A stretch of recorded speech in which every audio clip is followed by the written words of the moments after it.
La importancia de esto es que en la vermis tenemos una serie de aminoácidos, entre los cuales uno importante es la glutamina. Como dice abajo, ¿qué es la glutamina? Es un factor trófico para el tubo digestivo. O sea, básicamente para que vean que todo está interrelacionado, ¿ok? Todo está, como dicen, fríamente calculado. Tenemos las 25 semanas, todavía está la primera curva, todavía no hay un buen depósito de grasa. En la semana 26 aproximadamente el porcentaje de grasas corporales del 1% se enfoca en la cantidad de grasa. Al final de la gestación la grasa va a aumentar un 12% aproximadamente. 26 a 30 semanas, bueno, el feto es cambiable definitivamente. El feto puede sobrevivir si va a poder subversivo, va a tener problemas de puede tener algún tipo. La hematopoiesis, como dijimos hace un momento, ya está en la ósea. Y comienza a orinar. Ya la orina en este momento sí definitivamente es el mayor componente del líquido amniótico.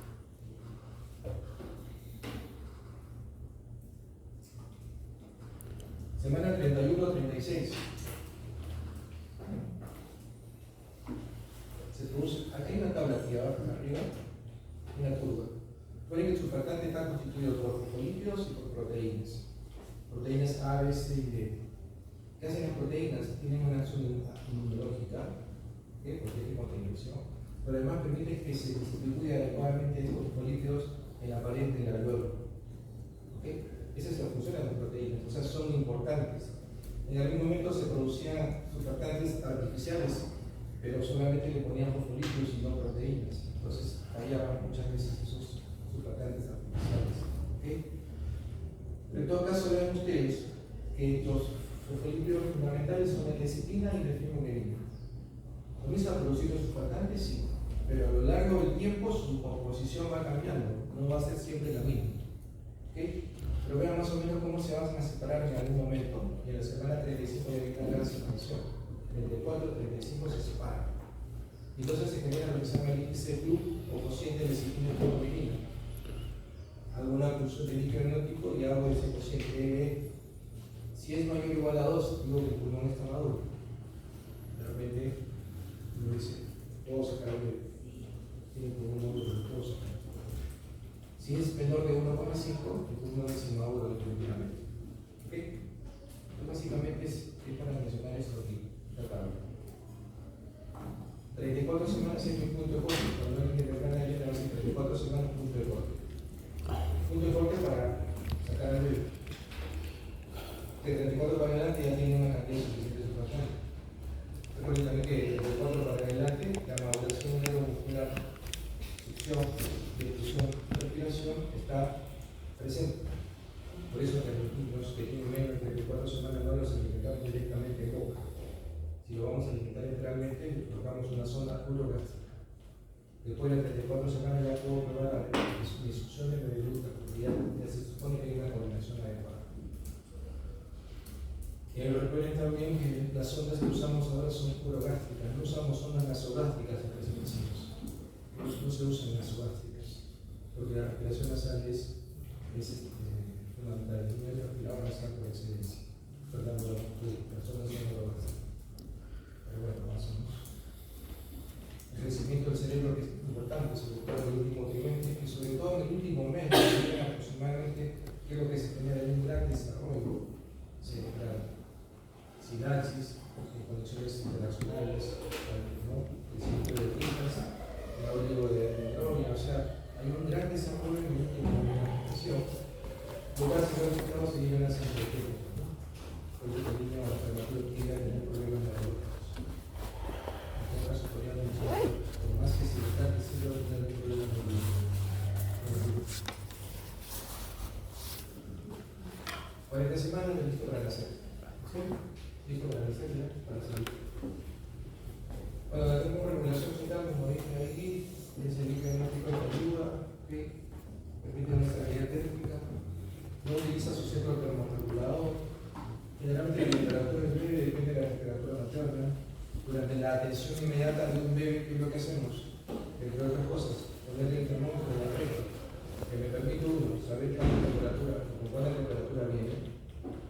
Y recuerden que el bebé dónde está, en la incubadora bimamal. Entonces muchas veces de manera indirecta hemos demostrado que la mamá está con fiebre. Porque al tomar la temperatura del bebé, pues sale alta, la mamá está con fiebre, definitivamente. La otra cosa también que colocar el termómetro al recién nacido totalmente para demostrar que el agua está perforada, ¿no? A veces hay perforaciones anales. Luego viene lo que es el crecimiento. Pues. La primera fase es de hiperplasia, aumento del número. Y la última fase, el último trimestre, lo que se llama hipertrofia. Es que esas células presentes van a aumentar en tamaño. Aquí hay una curva, que es lo que me dice la curva, que aproximadamente en el segundo trimestre de la gestación es donde se produce la ganancia de talla de longitud cerebral, ¿okay? La talla. Y es en el último trimestre la ganancia de peso. Si el bebé se ve afectado desde el principio de la gestación, ¿qué es lo que va a pasar? Se va a ver afectado su peso, su talla y su perímetro placentario. Pero si se ve afectado en el último trimestre y causa esta insuficiencia placentaria, puede tener un niño que vea afectado solo el peso. Es un niño larguito, cabezón, pero flaquito. ¿Okay? Por la insuficiencia placentaria. Entonces depende del momento de la gestación en que se produzca la enoxa para ver qué es lo que vamos a producir. Veamos. Agua corporal total. Bueno, el prematuro tiene mucha más agua. El agua va disminuyendo conforme progresa la gestación. El agua corporal total. A medida que se produce la creación de proteínas, de minerales, de grasas, de carbohidratos, entonces el agua corporal total va disminuyendo. Recuerden ustedes que el agua corporal total a su vez está dividida en dos compartimentos, el intra y el extra. ¿Sí? El intra y el extracelular. El extracelular a su vez está dividido en dos compartimentos, son el intersticial y el intravascular. Entonces, conforme avanza la gestación, el extracelular va disminuyendo. O sea, va disminuyendo el agua en el intersticio y en el intravascular. En otras palabras, mientras menos sea que el extracelular tenga más agua en el extracelular.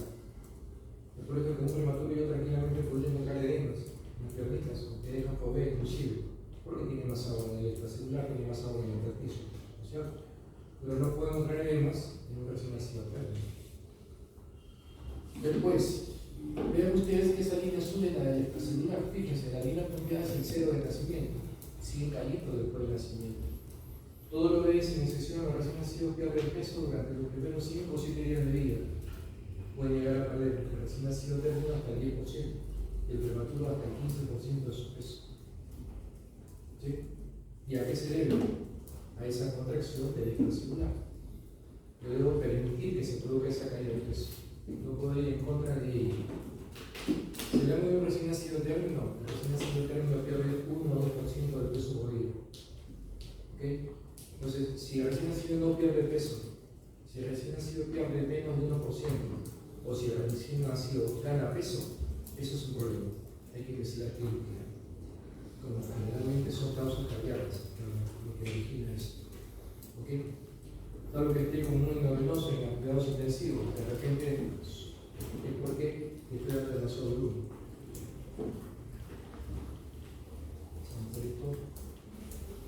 Cuando las proteínas son transportadas específicamente por determinados a través de la placenta hacia el medio.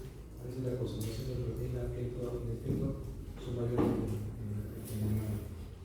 Algo que es importante con las proteínas, ¿cuál es? Por ejemplo, si yo tengo la necesidad de colocarle un diagnóstico recién nacido por alguna circunstancia y no veo nada por boca, si solamente le coloco excusa en agua, ese niño va a comenzar a ganar entre 1 a 1.2 gramos por kilogramo al día de sus proteínas endógenas. ¿Okay? Ya no es como antes para iniciar nutrición parenteral le esperamos 3, 4, 5 horas. Desde el primer día le puedo dar nutrición parenteral, porque no es que si no comienza a fortalecer, va a tener mucho peso, porque comienza a degradar sus proteínas. La va a comenzar a utilizar.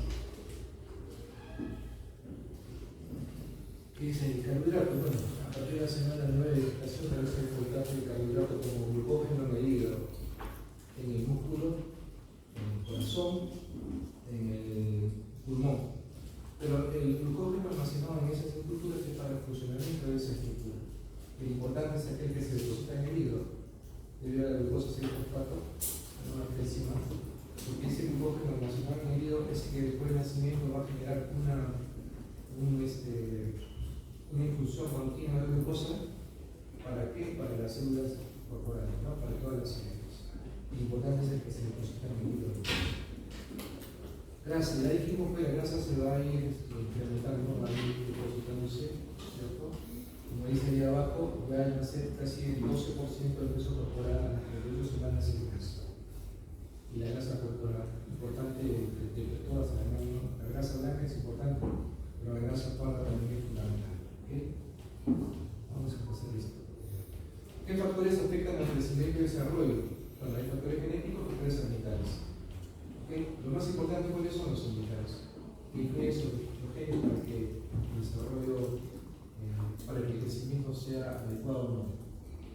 Pero si hablamos de factores genéticos, la trisomía, pues definitivamente van a tener niños pequeños, ¿no? Porque genera aproximadamente a un 5-20% de los RCI, de crecimiento infantil. Abajo esto, ese es experimental. Si se remueve el gen que genera estas proteínas que son factores de crecimiento semejantes a la insulina tipo 1 y tipo 2, fíjense que hay una restricción de crecimiento hasta un 60%. ¿Okay? Y eso es algo experimental. O sea, los genes sí son importantes, sí son importantes. ¿Okay? Pero sobre esos genes, de repente yo nazco con una predisposición genética para alcanzar una talla de 1,80 m, pero no llego a 1,80 m, llego a 1,72, 76 de repente. ¿Por qué? Porque los factores ambientales son los que han influido. Mi alimentación, si he hecho ejercicio, qué sé yo, una serie de cosas. Soy fumador, una serie de cosas. ¿Okay? Entonces los ambientales importan. Esos son los factores que nos ayudan a entender precisamente esto. Y vemos, por ejemplo, acá, el alcohol. El alcohol hace que sí, hay una disminución que es menor, la